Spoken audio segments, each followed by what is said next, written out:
What's going on, guys? Bigg Vinny here. We're at the Refined Life Podcast with my boy Jared Blake, my boy Jeff Suter. We're about to put this thing on you like, I can't even say what it's like. It's going to be like a coat on an Eskimo. That's what it's going to be like. Can you say Eskimo still? Do I get? Coat on an Eskimo? Yeah, they need coats. It's cold up there. And you get when they kiss with their noses like this. Are you getting that? That's an Eskimo kiss. You do your noses. You know why? Because if you kiss with your lips and there's a little bit of wet on there, it's so cold, your lips freeze together. Just like that kid in that Christmas story. That's what they make bliss steaks puts for. That tongue to the pole, can't get it off. But then what would be wrong with being kissing on somebody all day that you really loved, you know? Other than when you finally did. You have a song about that. Do I? Stuck. Stuck. All right, here's the deal. I come up with this idea because I believe that we are all guys that are very busy. We work our butts off. I mean, even just getting back in here. Is this the one you thought of on the toilet a minute ago? Yes. Okay. Well, it was what I was doing. But no, this is what hit me while I was sitting on the toilet. Is we have so many things that call us in all these different directions, right? And I think every one of us have a time and energy bank account. Mm-hmm.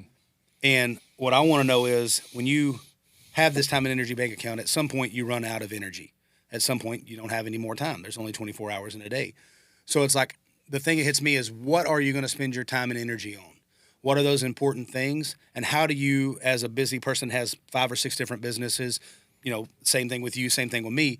How do you balance all that while also being a dad, while also being a husband, while also, you know, running your businesses? It's like all these different things, and then have time still to say yes to other people.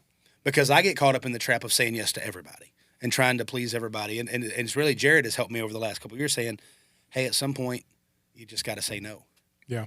And it's when are those times that you say no, when are the times that you say yes, and how do you determine who gets money from your time and energy bank account? Because it's the greatest currency you have is time, right? Mm-hmm. And then energy is at some point you just don't have any more energy to give to certain projects or certain people. So how do you make those decisions, and what are the things that go into your daily walk in that?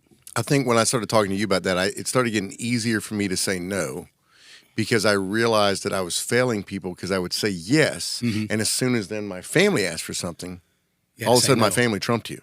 Yeah.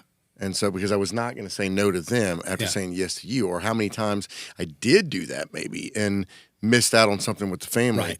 And so it became more of an issue of realizing like I have to have a certain amount of time reserved for saying yes to the people that are right around me. Because if I'm saying yes to everybody else, I'm not doing my job. Because my first job on this earth is after God is my wife and then those kids. Right. You know, as much as I love you, they still have to come first. And I can't be saying yes to you guys constantly.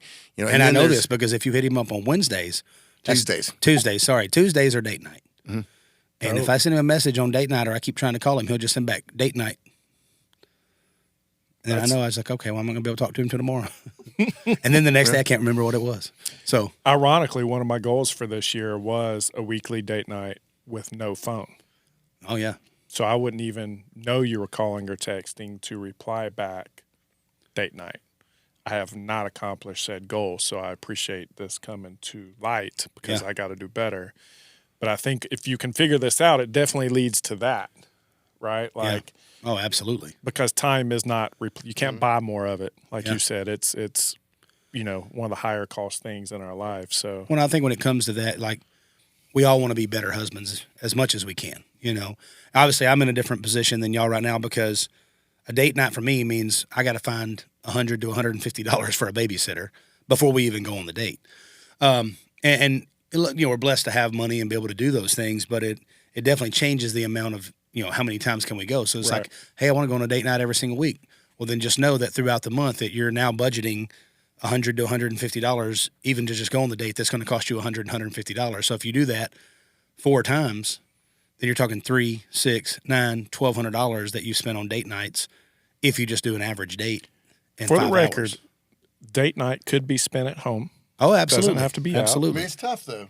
It is when tough, you got a 5-year-old, especially when you got 2 when you kids got a 5-year-old and a 3-year-old, You know, date night at home means you're watching Coco Melon. For us, I mean, even without having the kids there, it's still tough just for the simple fact that you're still in your environment. So how many times my wife and I have tried that, and then someone started doing dishes or someone wound up on their computer. Very true. Like, it's just, life is still there. And also, I mean, our house, people just come into our house randomly all the time. I'm one of them. And so if you're there, then it's over. You know, and so you have to go somewhere else. I mean, we've got to where, like, even friends of ours that own restaurants here, we don't even go there anymore because you know that 5 other people you know are going to come up and start talking to you. Yeah. You know, so it's hard. Now, we've pulled off date night at the house if it's in the tub. If you shut the bathroom door and no one's coming in there. Well, your children would come in there still. Trust me, age. Every time I'm on the pot, every time I'm in the our shower, children are at an age like, I don't want to know what's happening in there. They shut the bathroom door. I don't know. This is how my son. I'll be in there taking care of my own business, talking to a man about a dog. My son will walk in like this. Hey, Dad. I was wondering if when we leave here, could you make my Superman cape shorter? For all of you that can't see Vinny, he's plugging up his nose right now. His son walks in the toilet, plugs his own nose, and talks to Vinny. And I'm just sitting there, I'm like, but that shows love, dude. Because I would not walk in on you taking a dump and try to have a conversation. No, but many times when we've shared a hotel, I do open the door on purpose and talk to him. And I leave. Yeah, he does. He walks out the door. I leave. But for those 13 seconds before he leaves, I feel like it's a man. Vinny's the only person I know that we have the money for 2 hotel rooms, and when I get 2 hotel rooms, he's like, "You just want to stay with me tonight? You just want to be with your friend? You just don't like me anymore?" Do you make him make his bed when y'all do share the room? No. But you know what I've thought about doing? Because like once Vinny's out, he's out. I've thought about getting 2 rooms and not telling him, and just staying in that room until he goes to sleep, and then going to my own room. To be fair, the last time we had rooms together, Jared literally, when I talk about, he spends his time on his wife. This dude, he's a real man. He's not like me. But anyways, no, this dude, I mean, his wife, they were doing a flip on a house when we were there. And so when you talk about your time and energy, we were going out there, and we were literally speaking at. We spoke at a VA hospital every single day, and we didn't just go in and just speak one time. We set up in every single room for every single veteran, played a song for them, talked to them, heard their stories. I mean, we were there for 8 to 10 hours just visiting and being there because it was, for one, it was awesome. But two, we didn't want anybody to not get the same experience from us that day. Right. And we get done with all that. We had an hour and a half drive down there, an hour and a half drive back. So you're talking 14 hours or so of just nonstop being on and going. And when he's on his way back, there had been a situation with one of the people that were working on the house.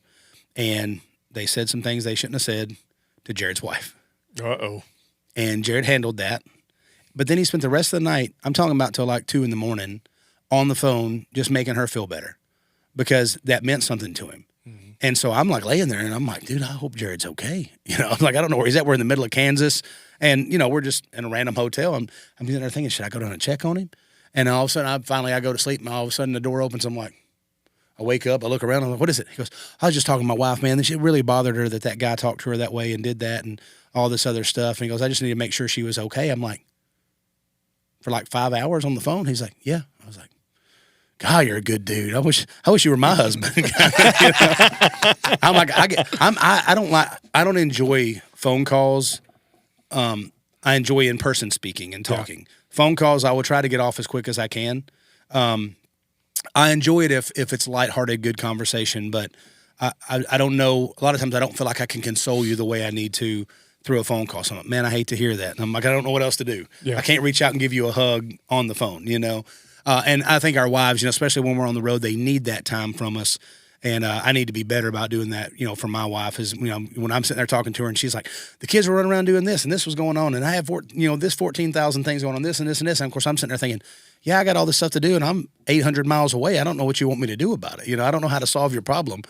And I think sometimes they just want us to listen and take that time with them and say, I'm sorry that's happening. I wish I could be there to help you, and I understand that's an issue.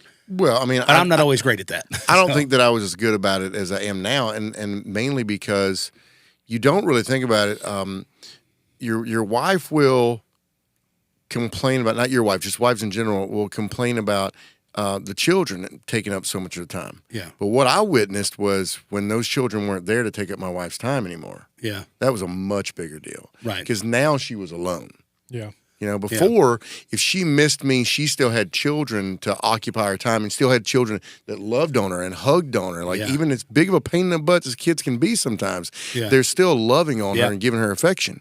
And so when my wife gets down now and misses me, there's no one there necessarily. Right. You know, and so, and in fairness too, like even, I think it sets up this weird spot in their head with the children as well, because it makes it seem like it's all about dad, because then dad comes home from the road and everybody together. Comes in, And then when dad leaves, then the family's no longer together and she feels alone again. And I think a lot of, not necessarily women, I'm sure there's a lot of men out there that feel the same way if their women travel, but it definitely puts an emphasis on whoever's on the road as being important or special, or that the family doesn't matter unless that person's and where involved. that can probably cause some issues too is this woman is a workaholic. I mean, your wife, she's a worker. Like, I know there was nights she was working till 1 and 2 o'clock in the morning on that house that week, and she was getting back up at 6 o'clock and being there by 7. And, you know, when you come home, it's like you want that time with her, the physical touch and that part of it, because it's like you've been gone for 10, 11, I think we were gone for 11, 12 days, whatever it was.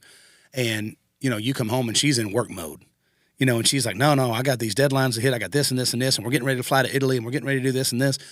I'm sure that can affect the fact that it's like, okay, how do we look at it from different people's standpoints, from what they're working on? Because I have this problem sometimes is when I get going on something, I want to finish it before I do anything else, you know? And so sometimes when you're in the middle of that and then somebody comes and needs you to put an abrupt stop, it can mess with you. And I think that's anybody, because you got this momentum going, you're killing it, you're doing everything, and then it's like, wait, I need you, stop. No, I can't stop right now. I got to get this. And then a lot of times they let that happen, or you let it happen, because sometimes it's you need that abrupt stop from them and they can't stop. And I think, feelings get hurt or people get, twisted up because I needed you right now, but they felt like this other thing was more important, when it really wasn't that it was more important. It's just that you weren't at a stopping point for that thing. Mm-hmm. So I think it's interesting just when I look at my time and energy, and I'm a really good dad. I love my kids. I enjoy spending time with my kids. But we work from home, so it's like me, it's like in the morning I get up, I make my kids breakfast, I hang out with them for a little bit. We'll watch some whatever TV. I'll take them to the gym with me, and they usually go in there and they play in the playroom. And then a lot of times we'll go to the Smoothie King and we'll grab a protein shake afterwards. And when I get home, it's like, okay, now I got to start getting all these things done. Well, they're like, Dad, but let's go do this. Dad, let's go do that. And I think that being at home changes your time and energy so much, because it's like, I think my wife deals with it more than I do, of like feeling like she's a bad mom if she's on her computer doing her job, because that's what she's got to do to make money, to pay the bills, to make sure these kids have what they need. There's something in a mom that's different too, that they see things that we don't do and feel things. Like, even with the kids being gone, I'll notice it. Like, my wife would be like, man, the dogs drove me nuts today. And I'm like, really? Just dogs. Right. And she's like, well, they wanted to go out and they wanted this and they wanted that. And I'm like, I let them out. And unless it's been a few hours, they don't go out. If they get up and they annoy me, I'm like, lay down. Yeah. I got to do work. I'm on my computer. I'm not getting up for you. Yeah. And there's a love in a mother that for most guys, we're just like, no, sit down. I'm doing stuff. Well, I mean, and it's not with the kids, obviously, it's not, I mean, you got a lot of toys. You got a trampoline in the backyard. I bought them all. Yeah. If you want more, you let daddy work. No, but I think I don't have this sense of guilt, because I feel like I spend a lot of great time with my kids and a lot of quality time. But my wife will constantly say, she's like, I just wish that we could spend more quality time with the kids. And I'm like, but we're with them all day, every day. We're like, we're at the pool. We went to the pool. We went to the park. Yeah. Well, we just kind of, and you know how it was. We grew up where the lights, the sun came up, get outside, don't come back till the street light comes on. And you kept yourself entertained. Even at 5 years old, I literally remember leaving the house and only come back to get something to eat or get a drink from the water hose and run back out, down the street. And obviously, society is kind of taking us away from those kind of things that we could do anymore. And part of it too, I think, drinking for me from the water hose. No, I still would do that. No, I think just, trusting that your kids are going to be okay if they're 5 years old and they walk outside the house. Like, to me, it's like I have a fenced-in backyard so they can go back there and play, but they know not to go out that front door. Right. There's a pretty busy street right in front of our house, so it's like, 20 yards, and they're in the middle of the road, and my little girl's 3. So it's like a constant on my mind, like, hey, do not go out that front door. I've taught her. She doesn't even touch the front door now. And so I just think that, with a mom, though, it's like I can literally say, hey, bud, you're going to have to wait till I'm done with this. Yeah. But, Dad, I'm like, no, son, you have to wait till I get done. I'm working right now. We grew up in the era where your mom and dad went to work for 8 to 10 hours every single day. You know what I mean? Like they were gone, I think it's when you pay attention to highly successful people or get to know highly successful people that do have multiple successful businesses like we do, it's going to sound bad, but you almost have to schedule that time, right? Yeah. Like he just said, he's got a date night on Tuesdays, right? Yeah. Like he has to schedule that time. And there's some people that don't, from a woman perspective that might say, I'm not important enough for you to just spend the time with me. You actually have to put me on the calendar. You actually have to. No, you are so important that I'm going to put you on my calendar, and there's nothing that's going to get in the way. Jen of and that. I had that argument for years too, until finally it was like, well, if we want to see each other, I think it was her having to learn the same thing because now she has multiple companies as well, and for a long time there she was working with me, and so she felt like, well, when I stop, why can't we stop? And I think that, and not that she didn't know this, it's just there's a communication gap. There's something different between the way we speak than the way that they speak. Yeah. And, it's, I think trying over and over again and saying the same thing over and over again and it not working over and over again. Finally, you get to a point you're like, well, we can either schedule this or not. I mean, because now we're at the point that we're also looking at our year and our finances and going, where are we spending our money? How important is a vacation? Yeah, How many vacations do you need? We need to get those on the schedule from the beginning of things. What is the time that we're spending with the family? What is the time like? Everything in my life is now becoming a lot more organized because I'm having to prioritize where does you can keep doing this and making money, but if I'm not living my life and enjoying it with my family, then what good was the money? Fact. Now, and for me, I'm a terrible vacationer. I suck at vacation. Dude, I'm a champion of it. I can sit on a beach and do nothing. I can't. As long as you want. I literally, That's not true. I get about 3 or 4 days and then I'm like, let's do something. I can sit on the beach for about 40 minutes. Ooh. And then I'm like, it just means you're not a beach guy. No, I mean, It wouldn't matter where I am. I mean, there's got to be something going on or something. I enjoy being on the beach, Now, well, let's go through this real quick then. Yeah. But I'm not good at being gone for, like, going on a vacation. I feel like, I don't know, it's almost like I feel like I'm getting behind on all the other things. And I think part of that's because I enjoy what I do. I enjoy the resort. I enjoy music. I enjoy writing songs. I enjoy putting on the show at the fountains. I enjoy doing these things. So it's like, to me, I mean, I guess it's like the beach isn't better than that to me. So you opened this up with how do we prevent the burnout? Mm-hmm. Things like that. Taking time for yourself is part of how you prevent the burnout. Yeah. Mm-hmm. Because we are so busy. People are so busy, and they forget to take care of themselves for one, but they, forget that part of that is finding somewhat of an off button, right? Yeah. Like, I've typically had 3 vacations by July. I haven't had one this year, and I can feel it. I'm angry. I'm tense. I'm like I told you on the way in here, I'm like a clamped up ball that's ready to explode. I thought you went to Dallas or somewhere. It wasn't a vacation. I was working. Oh, okay. Yeah. I thought you were on vacation. Now, we are leaving. Vinny would have qualified that as a vacation for sure. We recognize Workcation. that it's needed. So we are leaving Sunday for Vegas. It'll be her first time in Vegas. You have to go see her first time. Oh, you got to go see Matt Ferris is going to be playing at the Losers all week in the MGM. So go by and see Matt. Okay. Enjoy that. You going to make that introduction? Yeah. Sweet. Him and Caden Brewer, they're both playing there. Okay. You'll have a good time. No, would love that. Speaking of, did y'all? I know I sent you guys the new Sphere ball. Oh, I didn't get to watch it yet, but I did. Shit. Man. No, I ended up seeing it on Instagram, and I was like, "Wait, is this the thing he sent me?" It was like spinning and like it's 580,000 square foot of LED screens in a sphere. It's the largest LED screen in the world. It cost over $2 billion for them to do, and they can make it be whatever they want it to be. Like one night, it was the moon. So as you're coming up over the highway, you see this big-ass moon. But what's it for? It's the inside of it will be concerts, boxing matches, MMA fights. It's a venue. Wow. Yeah. What happens when it Sphere rains? Vegas. That's a good question. I'd say they thought about that though. Oh, I'm sure if they spent if they spent $2 billion, they better have thought about that. Yeah. But No, anyways, I agree with that. And I think. What do you mean it doesn't work anymore? Yeah. Well, I think my wife is. So my wife grew up Rain. in Oak Island, North Carolina. She grew up in Kings Mountain, but they had a beach house in Oak Island. She literally could stay at the beach forever. Autumn could too. And I'm the exact opposite. So- I'm like, so- well, that was cool for 10 minutes. Let's So I go do want to know something. then. I want to know then. So, like, you get a chance because clearly you're bad at vacationing. Yes. So you get a chance to think about this for a minute. I'm going to start with Jeff. I want to know the perfect vacation. We'll give you because I think that 7 days isn't necessarily enough if it's a perfect vacation. I'm going to give you 10 days. Tell me the process. Where are you going? What are you doing? So it's definitely good.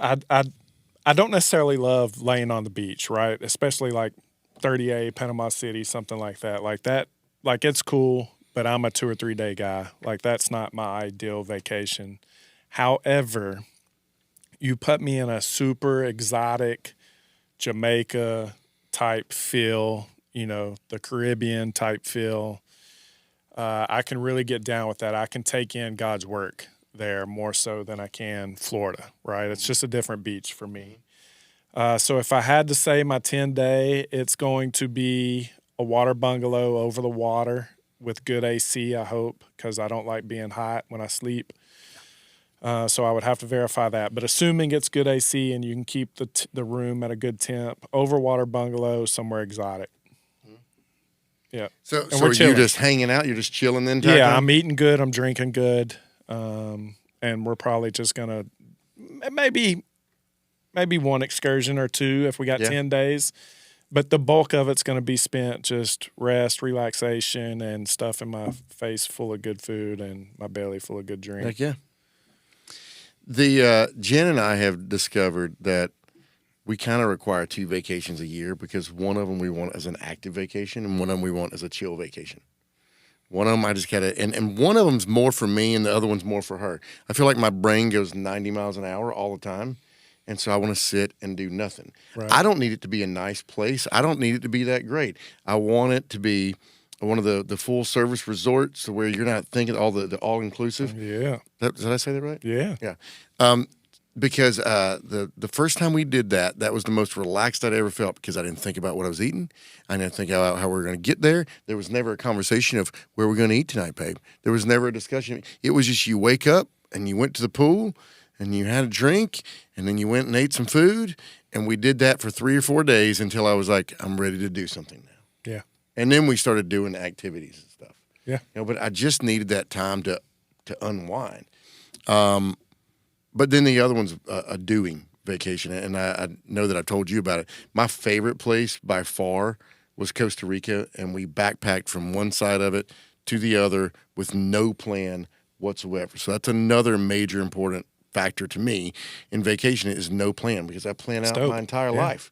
And just not having a plan, I'm very fortunate that my wife feels the same way about those sort of things, and we can just kind of go and do the things that scare the crap out of other people. Like, you're in another country and you don't speak the language, and I'm like, yeah, I don't care.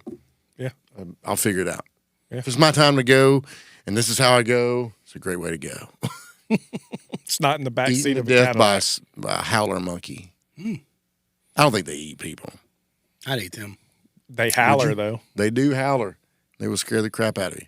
I mean, if one's So trying what's- to get me, I'm going to bite it before it bites me. What's your vacation? You don't want to sit on the beach like that and do nothing? Honestly, I don't know. I mean, I was sitting here thinking about it. I'm like, I Like like theme parks? Like you're I a enjoy doer? I enjoy a theme park. I don't like waiting in line, so I'd be going up there saying, I'm claustrophobic. Can you get me to the front of the line pass? Don't use that. It's mine. Jared knows it works. Wear a walking boot so you can get a wheelchair. Yeah. Dude, I mean, I Line went in a every walking time. boot. I was legit in a walking boot. I didn't. It wasn't a prank, but I did. I didn't wait in a single line with that boot on. I enjoy entertainment. So I think, I enjoy Vegas. Like I enjoy going to the Cirque du Soleil shows. So I've always enjoyed Vegas for that, because I think there's a lot to do there. Four-wheeler riding, things like that. If I was going to go to a Costa Rica or a place, I'd want to be able to go on like adventures and go see that. I enjoyed Hawaii whenever I went because I got to go to an official like a local luau and to see them do the fire dances. I enjoy I enjoy the entertainment aspect of it. So I think for me, the vacation has to include those things. It can't just be go sit at the beach. So, and that's what Autumn prefers, go sit at the beach, which explains why she's never been to Vegas. Yeah. I think it's important we let everybody know what made her say yes to Vegas. And this is going to surprise you, kind of. We went to watch Vinny perform. Oh, yeah. This past week. Yeah. And I just want to say, I almost cried. I was so happy for you. Like, it was. Dude. Like, it's. Was it not? It was phenomenal. I looked at Autumn and Stephanie and I told him, I said, I know I love that man as my brother because I'm damn near here in tears just watching him do this. He's so happy up there. I'm tearing up thinking about it. You made me tear up too. Hey, yeah. We're real men. Like, I was so happy for you in that moment to see you up there that excited. But to fast forward past these tears, that night, Autumn was so just blessed and excited about the performance. Yeah. And I was able to look at her and say, this can be Vegas, right? Like, go to Mystere. Yeah, like this is what Vegas is. It gets some people that have never been thinking, well, I don't gamble. Yeah, there's so much more than gambling, right?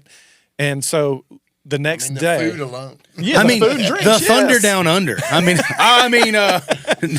No, but I think it's important, and like I said, I can enjoy the beach. I think we're in a stage right now. Like if it was me and my wife, we went to St. John once. She was 6 months pregnant with our first child. But during that vacation, we went snorkeling. We got to hang out. We went on a boat ride. We went to this, beach that they had there that had like this world famous. It's in the British island, but it's it's like world famous. Like people pull up their yachts and they swim up and they go. Yeah. It's the Soggy Dollar. Gotcha. So we enjoyed that. I think now, like when we go to any vacation, it's just chasing kids around the entire time. Right. So it's like I get back from the vacation, I'm like, dude, I need a vacation. Well, you know where you're going to enjoy things. Since you brought it up, it might be up your alley too. December, we're going to do a charity golf event as well as we're taking our Live to Be program to an orphanage in Jamaica. Mm-hmm. And they're selling those golf teams right now. So anybody out there that's interested in that, hit us up. Honestly, it's really cool. So you get 4 people for golf plus the rooms. So you get the golf, the rooms, all inclusive, like you want when you can order your food, get all your stuff. It's $6,000 total, and you're in Montego Bay at the Hilton Reserve or whatever it is for those 4 days. And that includes all your golf, all your other stuff, and all the proceeds are going to go to. And that's for how many people? For 4 people. 4 people. So $6,000, 4 people. $6,000, 4 people. Now you still have to pay for a plane ticket, which I think is around $450 a person. So I thought Jamaica would be way more expensive to fly to. You can fly to Jamaica cheaper than you can fly to Arizona. Weird, isn't it? I know. I was like, what the crap? I was like, somebody needs to talk to these people. But yeah, and so you get all that, and then also all the proceeds that are made from that. There's an orphanage there that we're going to go perform our Live to Be program. We're going to sing and play for all these kids, hang out with them. We're also bringing a Christmas present since it's December, and it's and that's one of the things that we're so blessed with, of getting to go into areas like that where you get to literally hang out in Jamaica and play music and go do your charity at an orphanage for a bunch of kids. And then, I mean, at this point, I think half the people are going are all friends of ours. And so we're literally change lives, friends. Right? Of course, we're all going. The Stegs are going. Who else? There was another. Well, your kids aren't going, and that was my point to that, is you get to be alone with your wife. Sounds like I need to be going. It's the first time hearing about it. Really? You should be. Well, you get on the horn and get that thing booked tomorrow. I think we're at 15 out of 30 teams, so it's going. They're booking quick. Okay. Nope. But they're still looking for sponsors and everything. The Stegs aren't even going to play golf. No, because they don't play golf. They just sponsoring and wanting to come out and they did a different package for them that didn't include the golf. Yeah. He did say he's probably going to go off his diet that you put him on. Well, first off, I didn't put him on. My wife put him on. He looks fantastic. He does. She does too. For the record. Did you see her before and after that I posted? That was Ginger. Well, I was wondering. We didn't put their head. Yeah, she would have let us if we wanted to, but just we're in Murfreesboro, but that was her before and after, and like that's less than 90 days. It made me want to hire Jenny.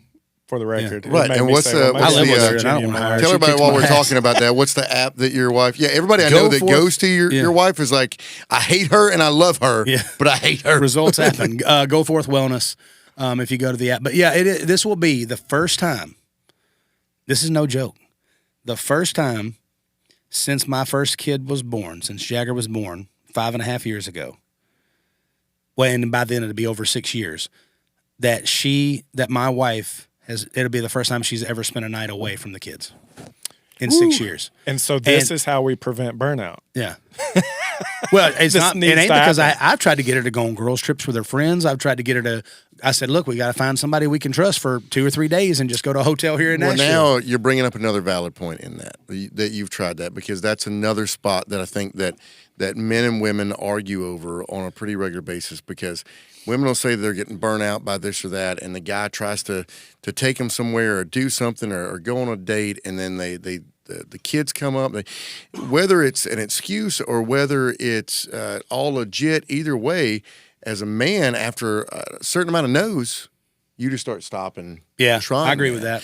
And the issue that arises from that, I mean, obviously we see those, but I think the advice that I want to give in that is that I also stopped doing that, and what happened in our marriage because of it was devastating.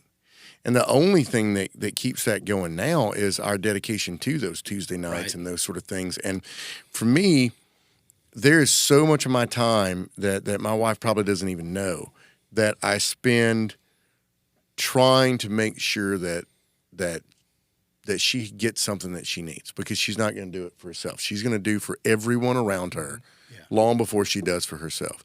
I got some advice from my pastor not long ago. I was talking to him about, I was like, I think she's working a lot and she's stressed, and I don't know how to talk to her about that. And he was like, you don't talk to her about it. And I was like, haha, right? Like, you guys aren't talking about whatever. And he was like, no. He's like, do you know your wife? You understand the things that make her happy. Don't address that she's stressed out and she needs to take time off. Just give her the thing that she needs. He was like, so great idea. Instead of telling her you're stressed out, you need to take some time off, just book her the massage. Yeah. Just book the things, put them in progress, it's a great idea. Pay for them, and make them happen so that she has to go do it. And he was like, just don't mention that she's stressed. Don't mention that she's upset. Don't bring anything negative into the world. Just provide the answer. Yeah. And I was like, wow. Which brings me to an awesome little nugget I'm going to share with all the guys listening out there, or girls, or whoever. When you're going to get ready to go out and eat, do not walk up and ask your wife or your husband, hey, where do you want to eat tonight? Instead, try this approach.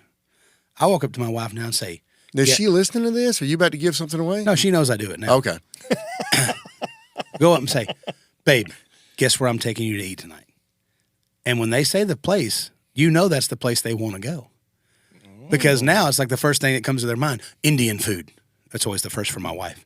Indian food. Yep, you got it right. We're going to eat Indian food tonight at House of India, Dude, you know what's so funny about that? So Zach, our oldest, just comes home from the military. He's home for a month. How'd you guess? And he said, hey, Dad, I learned this trick with girls. He's like, every time, you get in that argument about where you're going to eat, he's like, and he said that exact same thing. I was like, dude, Vinny does that all the time. Yeah. And he's like, what? I thought I created it. Hey, listen, I can't. It was a movie that I was watching, and it didn't like make it out as a thing. It's just that's what they did in the movie. The guy goes, honey, guess where I'm taking you to eat tonight? And she's like, whatever, Red Robin. I don't care what it was. But Red Robin? Like, yeah, that's it. She's like, oh my gosh, I'm so excited to get endless fries, whatever, So I'm like, dude, I'm going to do that every time now. But now my wife has gotten to the point now where she just comes up, hey, I want to eat sushi tonight. And we're going on our date now. Hey, I want to eat sushi. Or hey, I want Indian. Or hey, she just tell me. Because she knows for me, I'm good. Like I'll eat anywhere. I literally at one point in my life for 5 straight years, I ate the same thing every day. Well, that's why what you're doing wouldn't work for. We're so repetitive.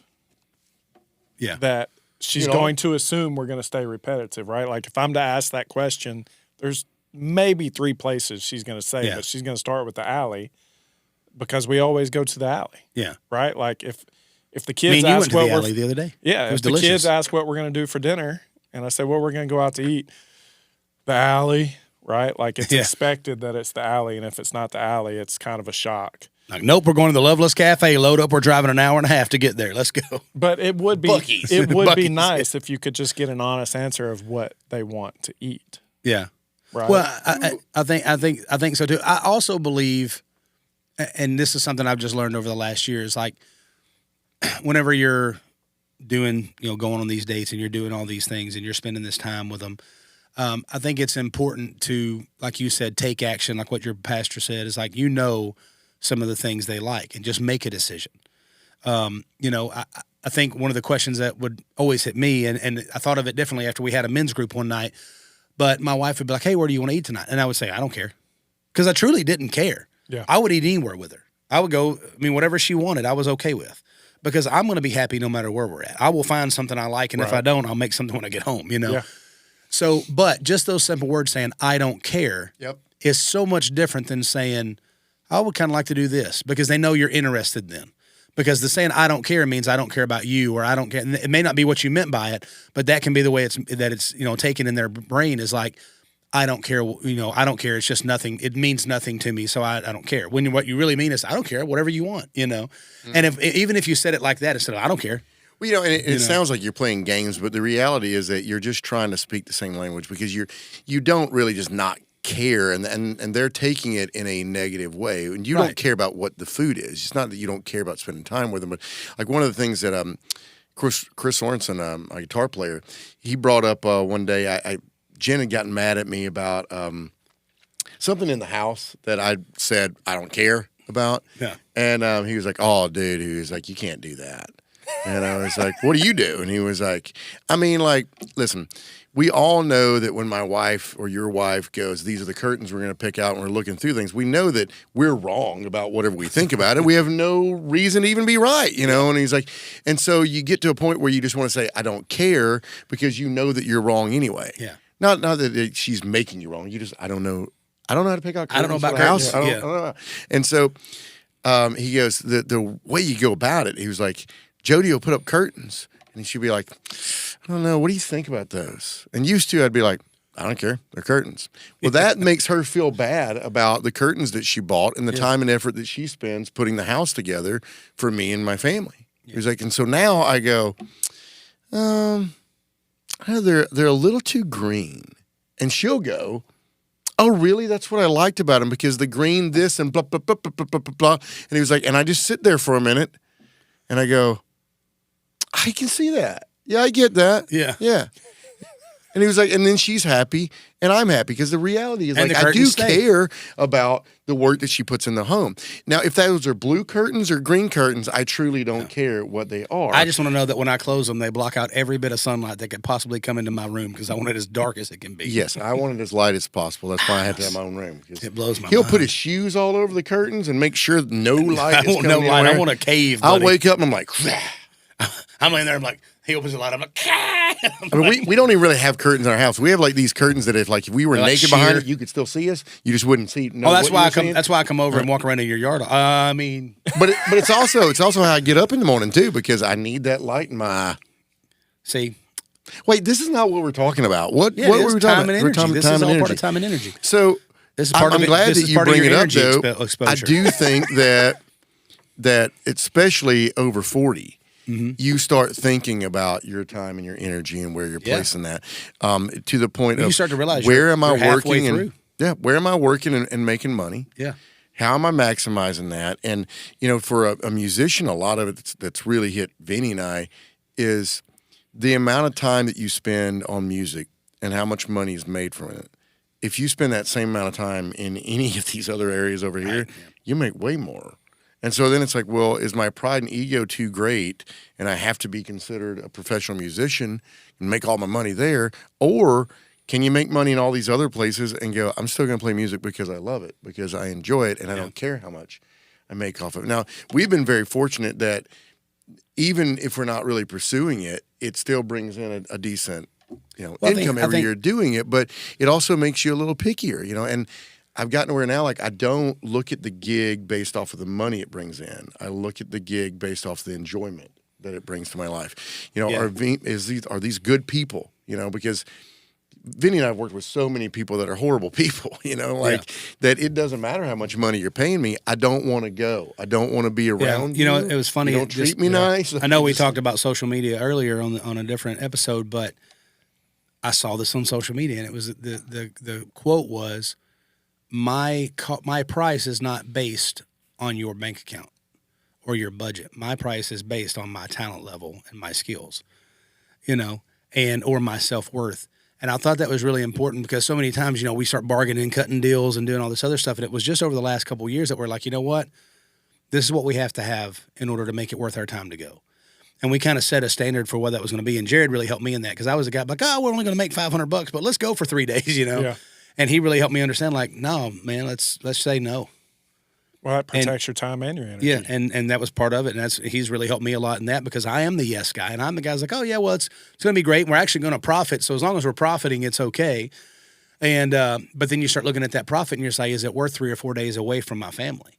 And I know we talked about that a little bit in the episode with your boy Alex Blue about you're not paying me to come do music. You're not paying me to come cook. You're paying me to be away from my family for 3 or 4 or 5 days. Which is really hard because you can't put a price on that, Right. Tell them what you're going to miss in those days, especially when your kids are young about their first certain time saying something, doing something, experiences. We were up in, my son graduated Head Start, which, or kindergarten, or not kindergarten, preschool, which I know is, it's not like a big graduation. I don't even know if they used to do graduations for that. But getting that picture from my wife, we were speaking in a prison that day and God needed us to be there. Trust me, there were some phenomenal moments in that prison that day with God and with these inmates. I know that's where God wanted me, but I did have this sense of almost guilt or feeling bad that I wasn't there for my son's preschool graduation, even though I know what I was doing was very important. And we were literally sitting there talking with murderers, people that, murdered, not necessarily because they planned on it, but it happened to them or they committed that because of the circumstances they were in. We're talking with them about God and letting them know that God still loves them. And that they still have a place in heaven if they're willing to open up, ask for forgiveness, and bring Jesus in their life. So I know how important that is. And I know that's where I was supposed to be, but it still affected me. Like, dude, you missed your son's very first time putting on a cap and gown, So those moments are tough. But, but in that week, we did 3 VA hospitals, a prison, a school, and a nursing home, and 2 concerts that raised money for the local homeless veterans. And we were gone for like 10 or 11 days, something like that. Changed a lot of lives. Changed a lot of lives, raised, I can't remember, $30-something thousand for, those homeless veterans of that community. And so that's another example there. That was one of those that came up that it had been a while since I'd been away that long. Mm-hmm. And it definitely did cause some issues there at home. And so we just kind of made a decision moving forward. Hey, if we're going to be gone that long, I'm going to fly you in at least once through that process. Right. Just to kind of touch base and, be there with each other and fly back out. And looking at, calendar. Plus, anytime we can have Jen there, she always makes something great happen every time. I mean. Yeah, she does. But she always ends up making just looking for ways that you can involve your family in your work as well. I mean, I don't know about for you guys. I'd love to hear from you on this, Jeff. It's like, I've noticed a big problem for me is delegating and pulling away from the work. My dad taught me to work, and I'm supposed to be there. And if everybody else is sweating, then I'm supposed to be sweating. And this last show that I did in Kentucky, we were at the Corvette Museum, and it was the first time that I had ever pulled away from the band completely and just tried to remember, like, hey, you're paying them to be here. Let them do their job. You don't need to be hands-on with the stuff. Your wife is here with you.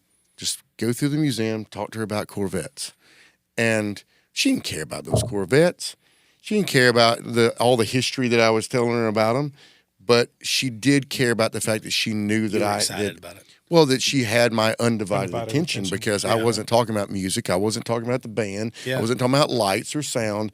I was talking about this vet and this vet and this vet. And I think she understands Stingray, but I think that's about all I taught her on it. Do you understand split window and how important that is? So she got that one right away because she related that to interior design somehow. Yeah. And the window is split literally right. Well, I mean, for the record, cars do have interior design.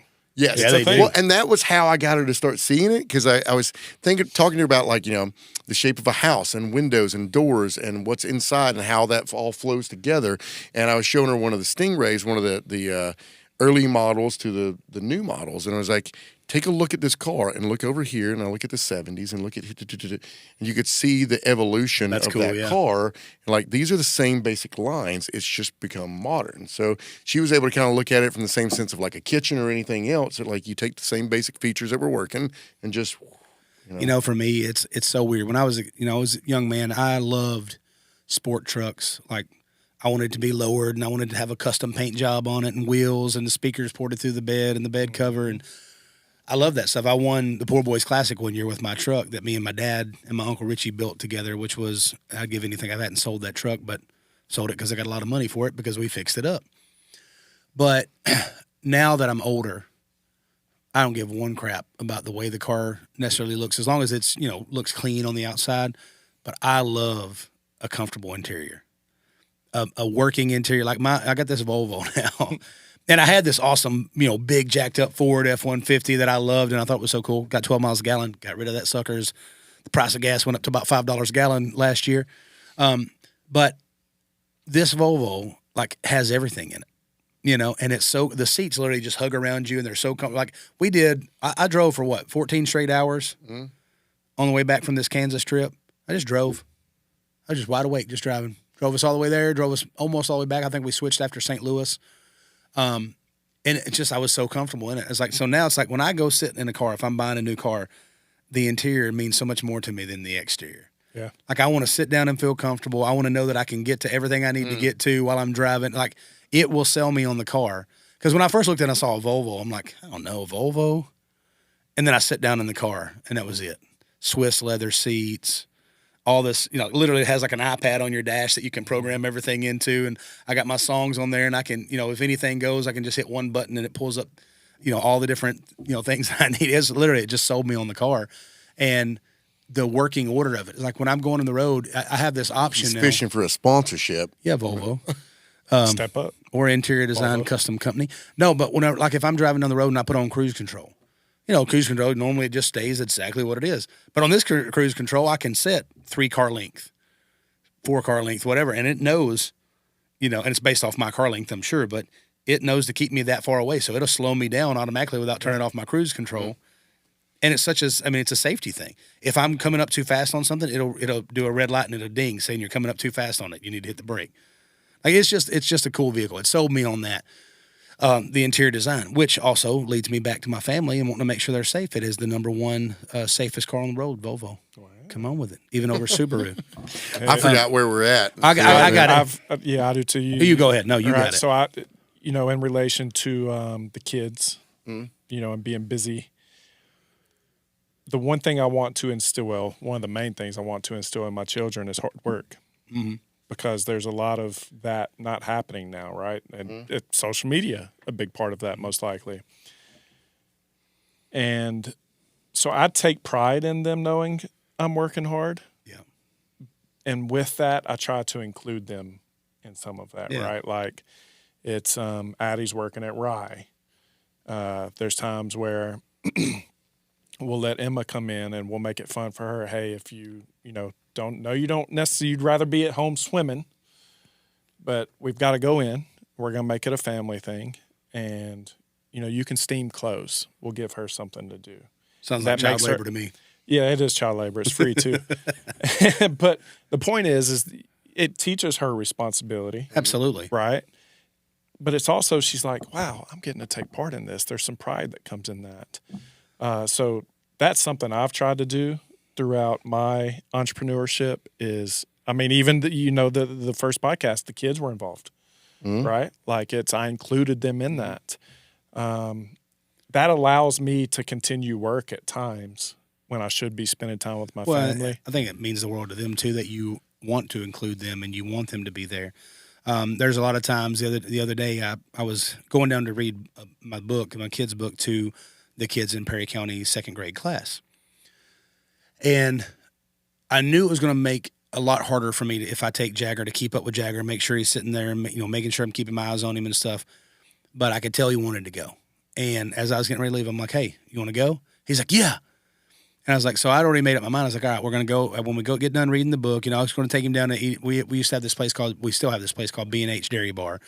in my hometown. I was like, I'm going to take him to the B&H Dairy Bar for his first time that we all ate there before we'd have football games and stuff like that. So I took him there and I got him his little hot dog and got him a little milkshake and all this. And then we went and read the book for the school kids.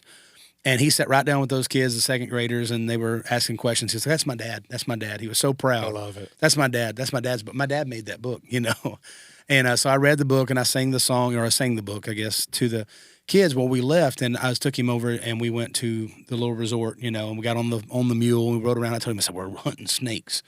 He's like, are there snakes out here? I was like, oh, there's all kinds of snakes, copperheads, cottonmouths, chicken snakes, king snakes, all kinds of stuff out here.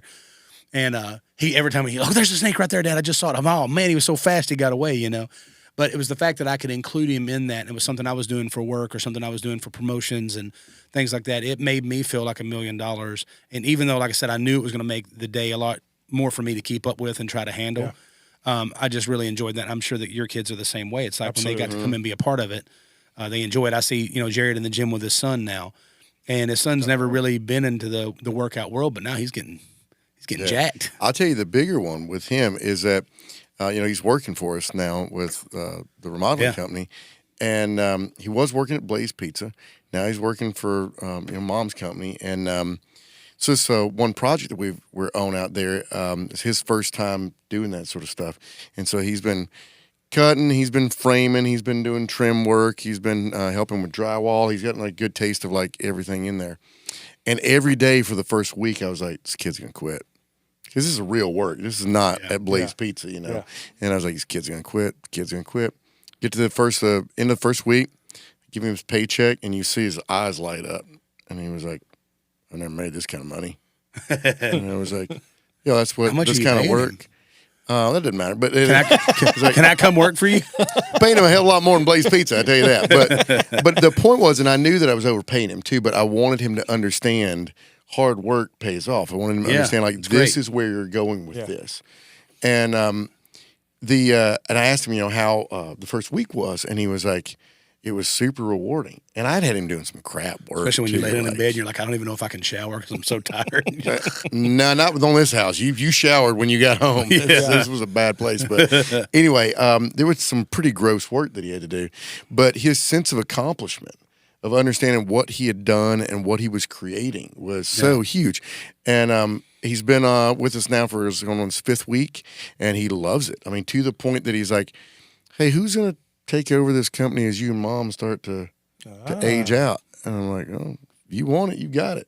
And so he's definitely thinking about things differently. And that, he said something to me on this just job site. I just lit up, and the other construction guys did too because it meant a lot to them. He goes, it's funny. He's like, you've been a musician your whole life, and he was like, and I always knew that everybody thought you were special. And he was like, and I agreed with him when I was little. Everybody talked about how great my dad was, and I was like, yeah, he's great. He was like, and it wasn't until after The Voice at some point that I realized the reason they think he's great isn't why I think he's great. Yeah. He's like, everyone else thought you were great because you were a musician, you're a good singer, a great songwriter, those sort of things, entertainer. He was like, I thought you were cool because you could build anything. Yeah. And he was like, and I didn't even realize that wasn't your job. Like, it didn't occur to me that you were a musician for a living. Yeah. I just knew that every time Mom was like, I want one of these, you just went out to the garage and you just built whatever you wanted. When you go to their house, they have this table. And I thought they bought it from Restoration Hardware because it looks just like a Restoration Hardware table. Well, that's where the idea came from. Yeah, and I said, man, y'all spent some money on that. He goes, yep, cost me X amount for lumber. I'm like, what? And he goes, I built that whole thing. I was like, it looks just like the Restoration Hardware table. He goes, yeah, my wife looked at it and said, I want this Restoration Hardware table. And so I looked at the price tag and it said $10,000. I was like, I can build that for $300 of barnwood. Yeah, and he did, and it's a nice table. No, I think that's. I mean, all those things are cool. And I one of my most famous quotes on Biggest Loser when I was on there is I was talking about having kids. I had a stepson at the time. I still consider him my son. But one of the things I said on there, I said, my kids will have everything they need, but they'll work for everything they want.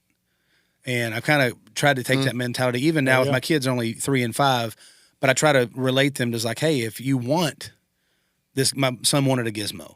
I let him watch Gremlins, which My wife was like, "That's too harsh." I'm like, "I watched Gremlins when I was 5." So, anyways, he got look to at watch me. yeah, and look at me, I turned out great. Anyway, so we sit down, we watch Gremlins, and then it gets to the part where it's like the one Gremlin is like choking the woman with the Christmas lights, and my wife's like, "You got to turn that off." I'm like, "Let the boy watch."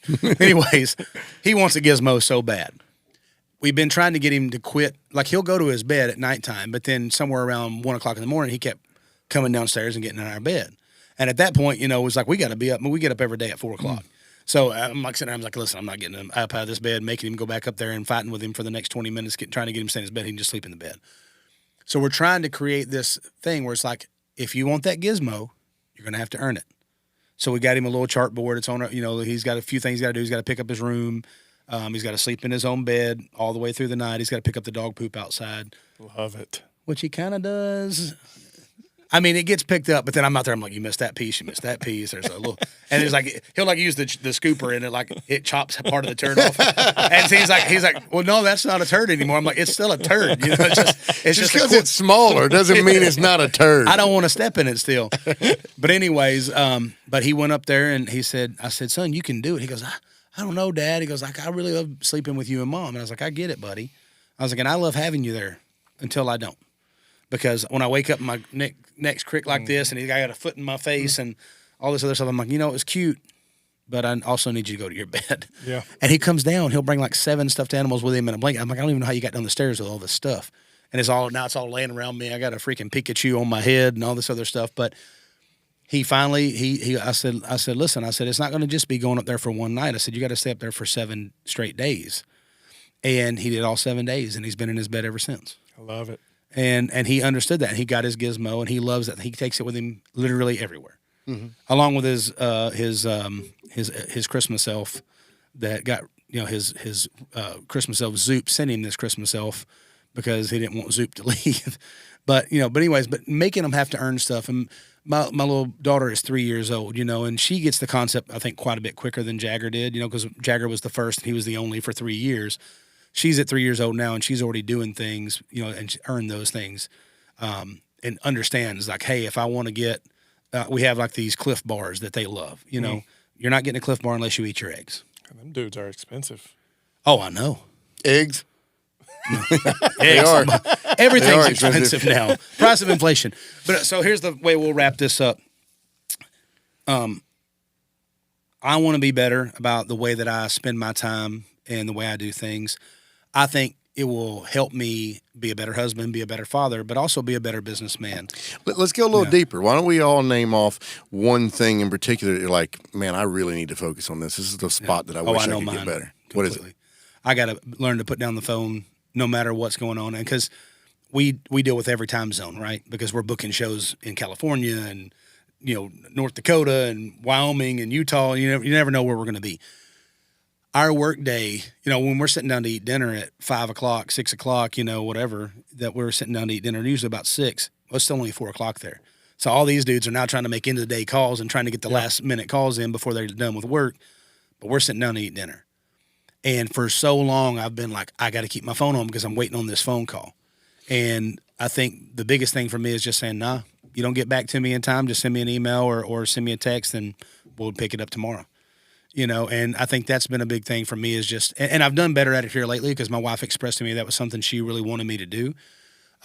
It's still hard for me because, like I said, I do enjoy doing that. It's something I enjoy.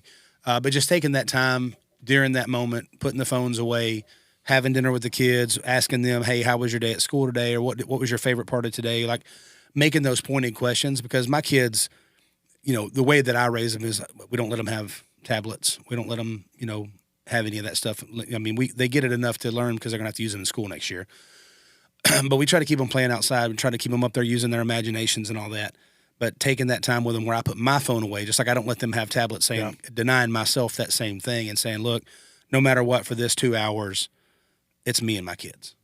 I'm not answering the phone call for nobody, any of that. So that's something I could really do to focus on taking back some of my time and my energy and putting it towards, because like I said, it's this bank account and you only got so much of either one. Right.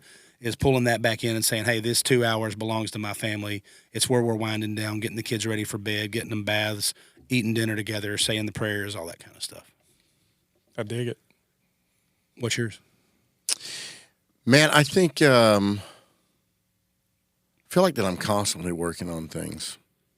But I think the one that I probably need to do the most at this point is putting action. I got that one already.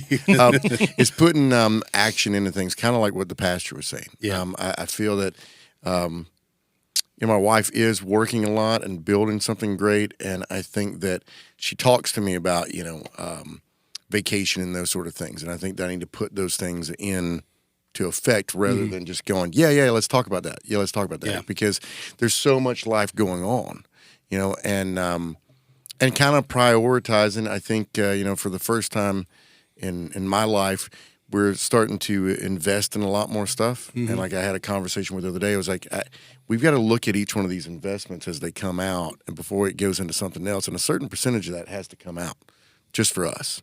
To do something fun. It can't just be you made more money to put more money into something else to make more money to put more money into something else. Yeah, you got to have a reward with it, not just the reward of. Yeah, because you work your butt off, and I'm fine. I'm a worker, and she's a worker. I'm fine with working hard, but I also need that break every once in a while, and she needs that break, and we need that break. Yeah,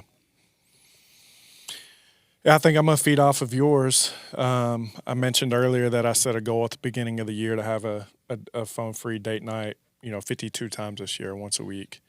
So I think I got to dive back into that. But like you said, putting it into action, I think I can be more proactive in going ahead and looking at the calendar and getting them on the calendar as non-negotiables. Yeah. Right. And why is it that we're all kind of saying the same thing in that? Why is it that someone else can call us? It can be a meeting. It can be anything else. And we will set that up. We will make sure that we stay on top of that. We don't want you to feel like that we're forgetting about you. Yeah. But we're not putting that same effort in with our wives. And I think all of us are good husbands, but we're not putting that same sort of effort of this has to be done. I think part of that reason is because we feel like, well, I'm doing this, which provides for the family. So you feel like what you are doing there is part of what you're doing is providing for your family and making sure that they do have what they need and all that kind of stuff. And but like I said, I think that quality time still means a lot, I know it means a lot to my wife, and she's expressed that. And we've definitely had talks about it, and she's let me know like, hey, I really want to do this, and I that's where I just feel like I got to be better at it. And we had, just to tie it up, we had Bobby Blackburn at the church this past week, and he gave us this kind of, exercise to do. He goes, imagine you have a room. And in this room, you can let anybody you want to in, but once they're in, they can never get out, and they live in your room forever with you, with your family, with everything you got. So, obviously, you're. Oh, you invited your family? Yeah, I mean, I figured I'd let them in. I feel like they're automatically in no matter what. But once they're in, they could never leave. He said, if you knew they could never leave, what would be the quality and traits and things that you would put at the door? And you have a bouncer at the door. That you would say, hey, they have to have these things in order to get into my room and live in my life. And I think it was a really cool exercise for me because it made me really think about, okay, the people that I'm going to let into my life have to have X, Y, and Z. Yeah. And a lot of things that it was kind of cool how Jared took it a different way than I did, and his wife took it a different way than, everything else. My mind went to, I want somebody that's going to be loyal, that's going to be kind-hearted, somebody that's going to, have work ethic. There was the things that were on my list. I wanted them to be peaceful, like I'll enjoy happiness, and I don't mean that it can never be sad. I'm not saying you can't have a sad moment. But even whenever we have sad moments or when things are hard, I love to be with people that look for the way to make it better or look for the way to cure the problem, and as opposed to just moping around in the problem for the next 3 days or 4 weeks or whatever. And, I think that's important to me. So it's like, who are you letting in your room? So if you're out there listening, put yourself in that room and then think about who you want to let in your room with you. And they're never going to leave. They're going to be right there living with you forever. And who are you letting in? Who are you giving your time to? Who are you giving your energy to? I think this is also a topic where comments would be greatly appreciated. So we need the like, absolutely, the subscribe, the share, and the comments especially because let us know what you think. We can all grow there's like every family, I'm sure to an extent, good family, right? Yeah. That's finding success in life is probably doing something different. Mm-hmm. So if we can get the comment section going, we can get a lot of different takes on how to improve time, energy, and making your family a priority. And this would be a great one, especially for our women to come in and comment. We're 3 guys. You know, we kind of have the same moral code. We have the same similar lives and things like that. So it's like women chime in, let us know, hey, what are the things that you look for? What are the things that would make your days better or this or that? Yeah, I mean, if we can get some women to chime in, I'd love to have this conversation completely over again with those comments. Yeah, I'd love to get some comments on some of these podcasts so we can start addressing what it is that other people think. If you don't agree with us, that's still what we're here for, man. I think all of us are about freedom of speech. We want to learn, Yeah, you want to know what people think, Removing the impurities. Yeah. Absolutely. How do you do that? Charcoal. Conversation and charcoal. Charcoal. Spit fire. No, wait. Shit fire. Save matches. All right, y'all. That's the end of this podcast. We'll see you next time.